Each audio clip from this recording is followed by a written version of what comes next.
The move to a 48-team format changed the basic math of the World Cup. More nations and more matches mean the probability of strange group stage results has effectively doubled. Canada entered this new environment as a host nation, but the stadiums and the attention are structural perks. They offer no actual advantage once the whistle blows. Hosting actually creates a specific kind of danger. It magnifies the spotlight, ensuring that if a team fails to perform, the collapse is broadcast globally in 4K resolution. The narrative of the happy host is a liability. Without the skill to survive that scrutiny, the tournament becomes a very public exit. Before this match, Canada's track record at the Men's World Cup was a total vacuum. They had never won a single game in the history of the tournament. This timeline tracks decades of participation, but it ends in a flat line.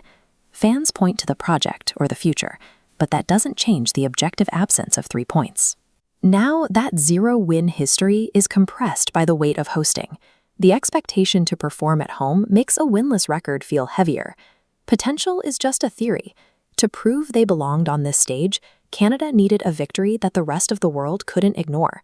Qatar arrived in Vancouver expecting a contest, but Canada immediately broke the match open. Cyle Larin established a physical, high-pressing tone from the first minute, forcing Qatar into errors they weren't prepared for. Canada abandoned a conservative shape to hunt for the ball. They spent 90 minutes suffocating Qatar's passing lanes and sprinting into the resulting gaps. Jonathan David capitalized on that chaos.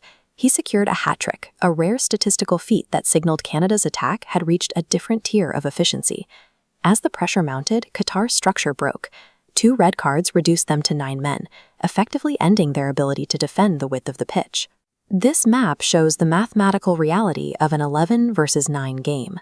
The missing defenders leave massive zones of the pitch completely unprotected.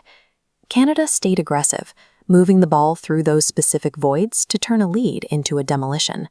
The scoreline wasn't just the result of a single good performance. It was the product of a star striker exploiting an opponent's complete loss of composure. But historic wins rarely come without a cost, and this one left the roster compromised. Ismail Kone suffered a serious injury during the match. He is a central piece of Canada's depth, and his absence leaves a hole in the midfield that will be difficult to patch. The celebration in Vancouver is now tempered by a reality of tournament football. The same high-intensity play that earns a 6-0 win can also break the players needed to survive the next round. A 1-0 win would have been a milestone. A 6-0 win is a statement of intent that forces every other team in the tournament to take notice. When rivals check the group table, this +6 goal differential acts as a psychological deterrent. It shows an efficiency that wasn't expected from this roster. In one night, the Canadian fan base shifted from spectators to a mobilized, high-energy collective. Canada has transitioned into the role of a legitimate threat. They have proved they can dismantle an opponent when the stakes are highest. This creates a new dilemma. The team is now caught between the lift of momentum and the gravity of expectation. This momentum is a real tactical advantage. The energy of a home crowd allows players to maintain an aggressive press and a high work rate for the full 90 minutes. But the pressure is different now.